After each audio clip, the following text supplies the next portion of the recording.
Primeiramente, parabéns a você que chegou até o quarto e último vídeo da série Sistemas Isolados.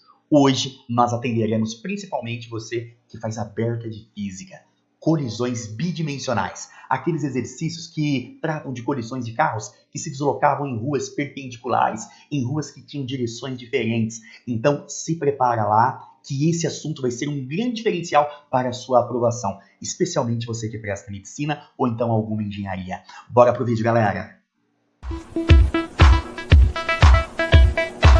Até no vídeo anterior, você estava estudando as colisões unidimensionais, que eram aquelas batidas que aconteciam em carrinhos que caminhavam em uma única direção. Como não havia mudança de direção, você poderia dar o trato escalar. Como assim? Você convencionava um sentido positivo, eu gostava de fazer assim, ó. Tudo que estava à direita, tudo que estava para a direita era positivo, tá bom? Tudo que estava para a esquerda era negativo. Beleza? Então, primeiro passo. Os carros caminhavam em uma única direção. Por isso que era colisão unidimensional. Beleza? Segundo passo. Eu orientava a trajetória para um lado. Eu roubava aquela ideia do eixo da matemática, né? O eixo das abscissas, para a direita positivo. Beleza? Bom, grandezas que estavam a favor da trajetória positivas, que estavam contrárias negativas. Tudo que eu tinha de quantidade de movimento antes era igual a tudo que eu tinha de quantidade de movimento depois. Pronto, foi assim que nós estudamos. E agora, o que a gente vai fazer? Bom, agora, como os carrinhos vão estar em ruas diferentes, eu vou ter tanto o eixo X como o eixo Y. Portanto, agora eu vou ter uma colisão bidimensional. Beleza, gente? Então, agora eu vou ter tanto o eixo X quanto o eixo Y. Ah, Dercy, por isso que é bidimensional. Meu Deus, é prêmio Nobel? É isso. Beleza. Bom, Dercy, continua acontecendo conservação da quantidade de movimento? Claro, gente. Fisicamente acontece a mesma coisa. A única diferença é que agora, como eu tenho direções diferentes, eu vou ter que fazer as operações vetoriais. Tá bom? Então, ó, a conservação da quantidade de movimento continua acontecendo. Só que agora, ó, tá vendo que eu coloquei a notação vetorial aqui, ó? Eu vou ter que fazer a notação vetorial. Mas a quantidade de movimento, ela continua se conservando. Tá bom? Deixa eu te dar um exemplo para consolidar essa ideia. Quer ver? A FUVEST adora a conservação de quantidade de movimento. Em algumas situações, ela é bastante criativa. É o que acontece nesse exercício aqui, ó. Perto da esquina, um pipoqueiro P, um dogueiro D empurram distraidamente seus carrinhos, com a mesma velocidade em módulo. Sendo que o carrinho do dogueiro tem o triplo da massa. Opa, interessante isso, hein? Do carrinho do pipoqueiro. Na esquina, eles colidem e os carrinhos se engancham em um choque totalmente inelástico, ou seja, eles batem e ficam grudados. Uma trajetória possível dos dois carrinhos após a colisão é compatível com a indicada por... Vamos pensar? Você viu que eles estão em ruas perpendiculares? Então eu tenho tanto a direção X quanto a direção Y. Então eu estou diante de uma colisão bidimensional. Como eu estou diante de uma colisão bidimensional, eu preciso dar o trato vetorial. Beleza? Então vamos fazer o seguinte. Ó, aqui está o carro do pipoqueiro. Ah, ele aqui, ó.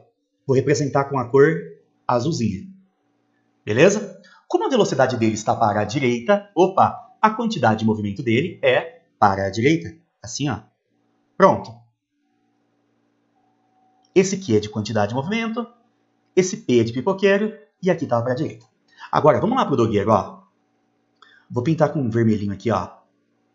Essa aqui é a quantidade, esse aqui é o carrinho do dogueiro. Bom, a quantidade de movimento dele é assim, ó. Pronto. Essa é a quantidade de movimento do dogueiro.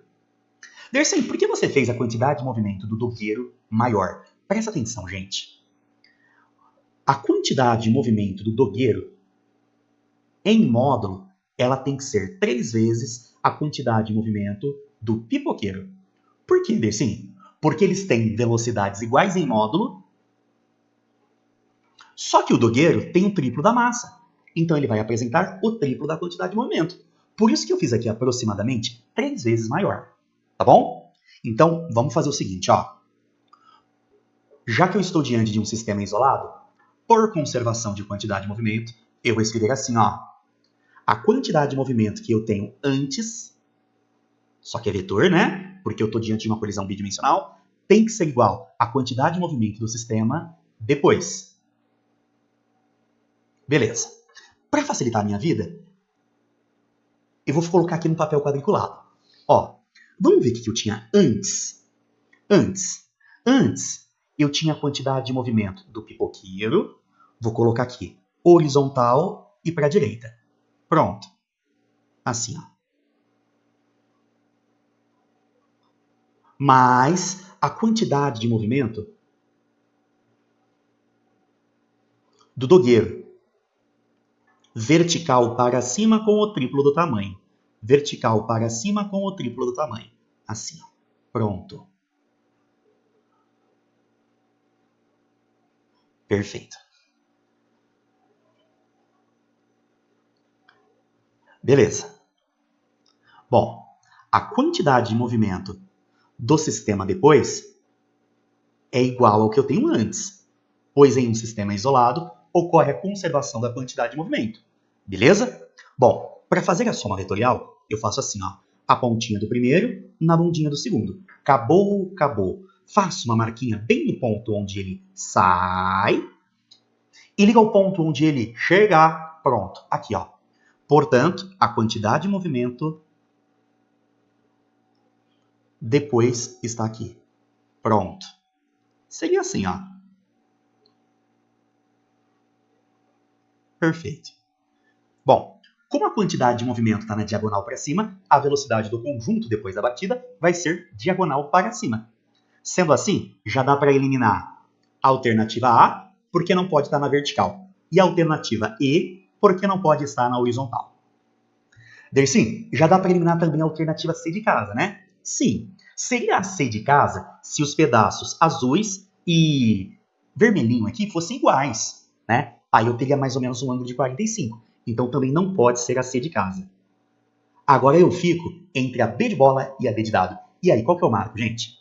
Obviamente, a melhor alternativa é a B de bola. Dersim, por que a melhor alternativa é a B de bola? Gente, o pedaço vertical é maior. Então, o vetor pretinho está mais de pé. E o vetor que está mais de pé é aquele da alternativa B de bola. Beleza? Bom, se o pipoqueiro tivesse maior massa, aí o vetor resultante estaria mais deitadinho. Aí seria D de dado. Bom, uma coisa que podia ser perguntada para você seria assim: quem é a velocidade do conjunto depois da batida? Quem seria a velocidade do conjunto depois da batida? Bom, vamos supor que antes da batida, a velocidade do pipoqueiro fosse igual à velocidade do dogueiro e tivesse módulo igual a V. Tá bom? Aí eu pergunto assim para você: quem é a velocidade do conjunto depois da batida?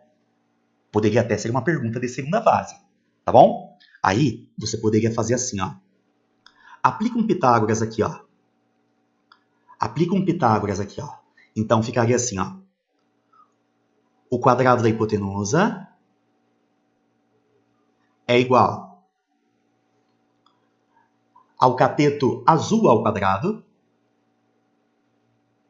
mais o cateto vermelho ao quadrado. Bom, gente, quem seria a quantidade de movimento depois? Quantidade de movimento é massa vezes velocidade, não é? Eles batem e ficam grudados, não é isso? Bom, a massa do pipoqueiro é M.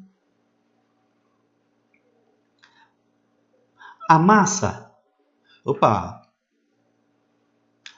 do pipoqueiro é M.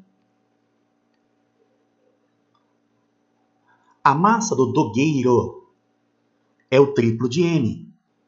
Bom, e a massa dos dois juntos eu vou chamar de 4M. Beleza? Então quer dizer que, ó, a quantidade de movimento do conjunto depois da batida é a massa do conjunto vezes a velocidade do conjunto depois da batida. Tá. Quem seria a quantidade de movimento do pipoqueiro antes de bater? A massa dele vezes a velocidade dele. Quem seria A quantidade de movimento do dogueiro antes de bater. A massa dele vezes a velocidade dele. Lembrando que antes de bater, dogueiro e pipoqueiro tinham velocidade de mesmo modo. Beleza? Eu estou dando a análise vetorial aqui, gente, porque eles tinham direções diferentes. Tá bom? Vamos lá, vamos fazer essa continha aqui, ó. 4 ao quadrado é 16. M elevado ao quadrado, M quadrado.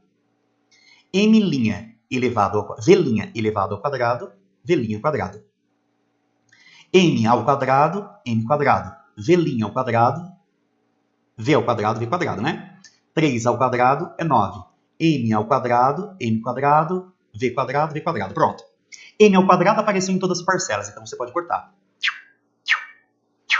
Pronto. Agora aqui vai ficar assim, gente. V quadrado mais 9V quadrado, isso dá 10V quadrado. O 16 multiplicava, ele vai descer dividindo. Bom, extraio a raiz quadrada dos dois lados.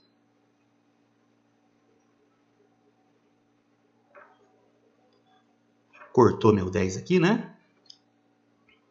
Então ficaria assim, ó. A velocidade do conjunto depois da batida é V ao quadrado pula fora.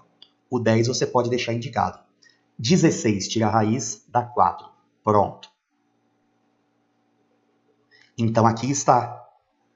Seria uma questão bem mais completa, ok? Como já caiu no vestibular da FUVEST.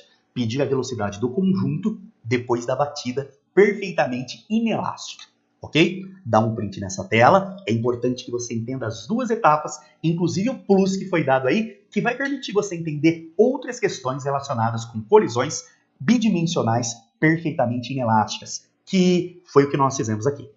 Bom, vamos fazer mais um tipo de exercício relacionado com essa linha de raciocínio. Dá uma olhada nesse aqui, gente. Ó,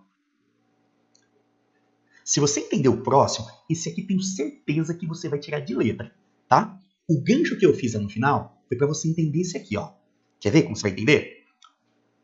2 caminhões de massa 2 toneladas e 4 toneladas, com velocidades de 30 metros por segundo e 20 metros por segundo, respectivamente, e trajetórias perpendiculares entre si.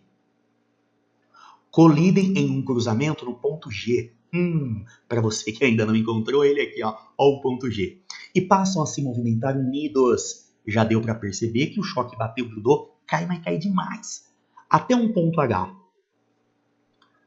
Conforme a figura a seguir.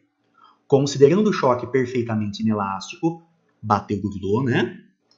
O módulo da velocidade dos veículos imediatamente após a colisão é... Viu por que eu fiz o plus naquele exercício? Para você poder entender isso aqui perfeitamente. Vamos lá? Bom, antes de mais nada, vamos calcular a quantidade de movimento de cada um dos carrinhos antes de ter acontecido a batida. Ó, quantidade de movimento em módulo é massa vezes velocidade. Vamos ver quem é a quantidade de movimento do carrinho 1 e quantidade de movimento do carrinho 2. A massa de 1 era 2 toneladas, 2.000 quilogramas. A velocidade dele era 30. Então isso aqui acaba dando 60.000 quilogramas vezes metro por segundo. Agora, a quantidade de movimento do carrinho 2. A massa dele era 4.000, afinal 4 toneladas, né? A velocidade dele era 20, então isso aqui acaba dando 80.000 quilogramas vezes metro por segundo. Vamos lá? Ó, sabe o carrinho 1? A quantidade de movimento dele era horizontal e para a direita. Assim, ó. O carrinho 2, a quantidade de movimento dele era vertical e para baixo. Assim, ó. Perfeito. Beleza. Como tem direções diferentes, gente, eu preciso dar o trato vetorial. Tá bom? Beleza? Tem aluno que já percebeu aqui, ó. 60, 80. Estão sentindo um cheirinho de 3, 4, 5 aí? Mas vamos com calma, vamos com calma. Bom, como é uma colisão, o que se mantém constante? O que se mantém constante. Então, a quantidade de movimento que eu tenho antes tem que ser igual à quantidade de movimento que eu tenho depois. Vamos ver o que eu tenho antes? Ó, antes eu tenho Q1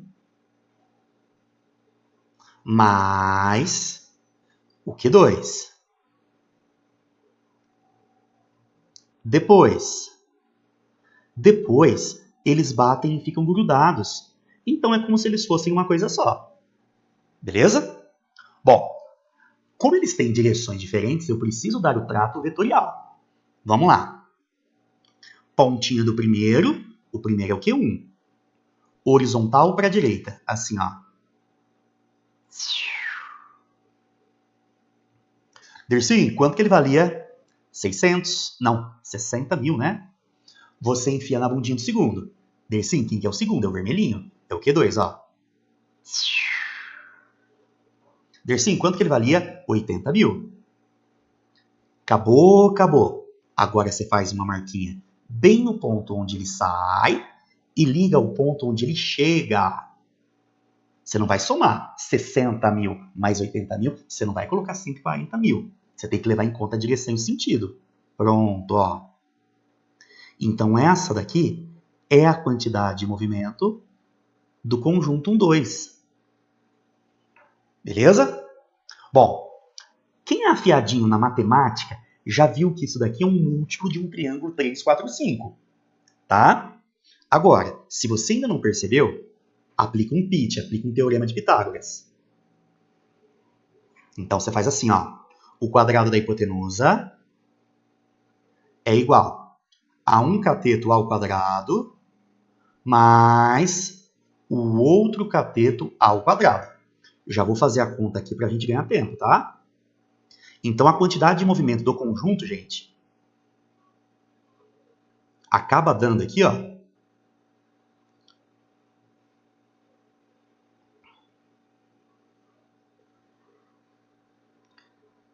100 mil.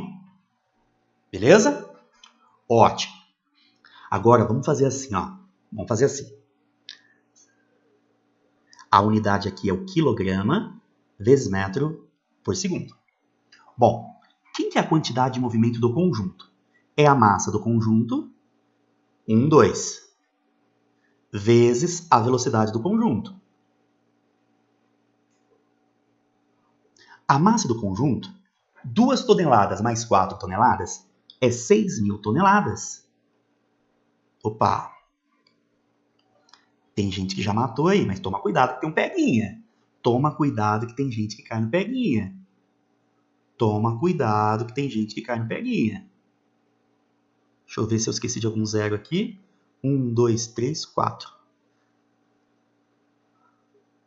Deixa eu ver, tá faltando um zero, né? 1, 2, 3, 4. 1, 2, 3, 4, 5. Tá faltando um. Tá faltando um. 1, 2, 3, 4, 5. Aqui, aí. Vamos lá, ó. Então aqui eu vou cortar 3 zeros de um lado, 3 zeros do outro. Beleza. Agora eu vou fazer assim, ó.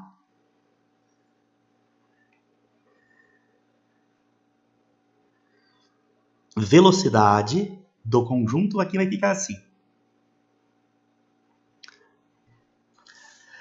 100 dividido tudo isso aqui por 6. Ok? Só que a unidade vai ficar em metros por segundo. Beleza, gente? Bom, olhando aqui para as alternativas, você viu que está em quilômetros por hora? Aí você tem que fazer o seguinte, ó. Para que a velocidade do conjunto 1, 2 seja dada em quilômetro por hora, você pega este 100 dividido por 6 e multiplica por 3,6. Aí em cima fica 360 dividido por 6 dá 60 km por hora. Ufa! Aí sim! Pronto! Questão mais bem elaborada, questão mais trabalhosa, que é uma tendência das colisões bidimensionais. Elas exigem o trato da física e exigem o trato vetorial também, uma vez que você trabalha com duas direções. Mais uma questão para você treinar bem esse assunto, que é um assunto bastante delicado. Olha essa questão, que coisa linda, ó. Uma bola branca de sinuca, com velocidade de 10 metros por segundo, na direção X e sentido positivo, colide elasticamente na origem do eixo de sistemas de coordenadas XY com uma bola preta de mesma massa inicialmente em repouso. Então, peraí, ó. Aqui tinha uma bola preta. No começo ela estava em repouso. Vou até escrever aqui, ó.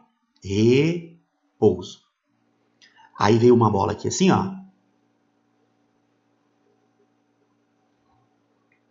Essa bola aqui, ela tinha uma velocidade inicial a favor do eixo X. Uma velocidade 10. Beleza. Após a colisão, as velocidades finais das bolas VFP e as velocidades finais das bolas preta e branca são, respectivamente, tá. Ele quer saber qual que é o módulo da velocidade da bola preta depois da batida e o módulo da velocidade branca depois da batida. Bom, aqui está explícito que a colisão é bidimensional porque ele colocou tanto o eixo X quanto o eixo Y. Tem aluna que gosta de decompor tudo em X e faz a conservação da quantidade de movimento no eixo X e depois decompõe tudo em Y e faz a conservação da quantidade de movimento no eixo Y. Dá certo? Dá. Só que dá muito trabalho. Vamos fazer assim, ó. Vamos fazer assim. Conservação de quantidade de movimento antes. Tudo que eu tenho antes tem que ser igual a tudo que tem depois.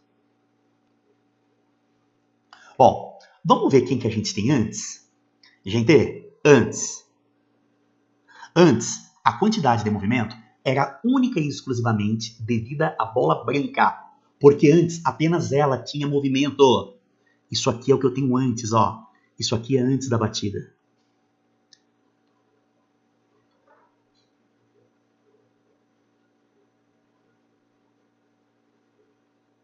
Tá.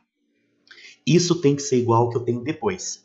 Depois, tanto a bola branca, a ela aqui, ó,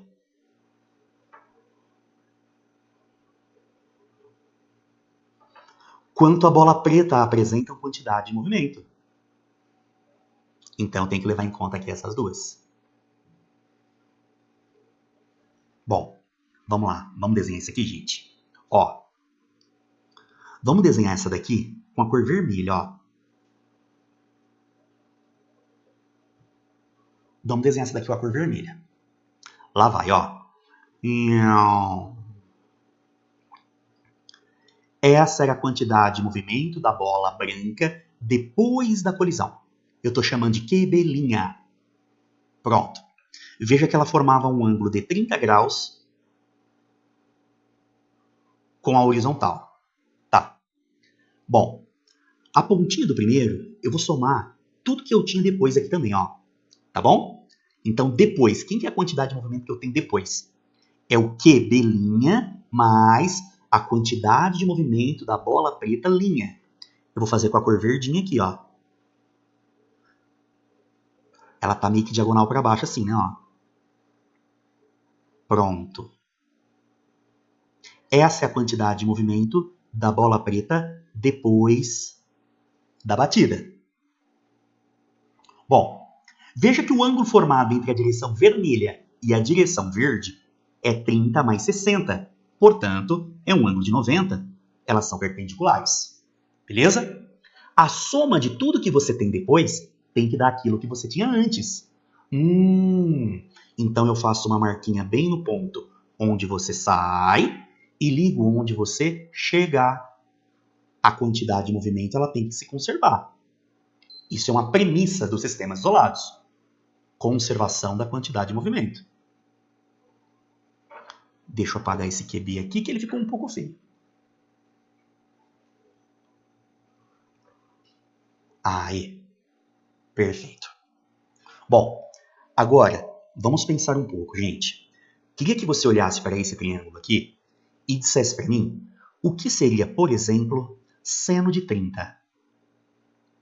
Seno de 30 seria o cateto oposto ao 30, que é a quantidade de movimento da bola preta depois da batida, dividido por hipotenusa. O QB faz o papel de hipotenusa. Bom, quantidade de movimento da bola preta depois da batida é a massa dela vezes a velocidade final da bola preta. Quantidade de movimento inicial da bola branca é a massa dela vezes a velocidade inicial dela. As massas são iguais, o texto dizia isso. Apesar de, na prática, no jogo de Bullier não serem, mas aqui ele disse que era. Então você pode cortar. Vamos substituir aqui, ó. Seno de 30, a gente sabe que é meio. A velocidade final da bola preta, nós não sabemos. A velocidade inicial da bola branca era 10. O 10 ele sobe multiplicando. Portanto, a velocidade final da bola preta é 5 metros por segundo. Então, a minha resposta tem que começar com 5. A minha resposta tem que começar com 5. Opa! Então, já daria para responder. Mas vamos continuar mais um pouquinho. Ó, o que seria, por exemplo, cosseno de 30? Bom, vamos lá. Cosseno de 30 seria o cateto adjacente ao 30. Quem é adjacente ao 30? É o QB'. Dividido pela hipotenusa, que é o QB. Cateto adjacente, QB', é a quantidade de movimento final de B. A massa da bola branca vezes a velocidade final da bola branca. A hipotenusa, N, velocidade inicial da bola branca. As massas são iguais, então você pode cortar. Beleza. Agora vamos ver quem que é cosseno de 30. Cosseno de 30 é raiz de 3 por 2.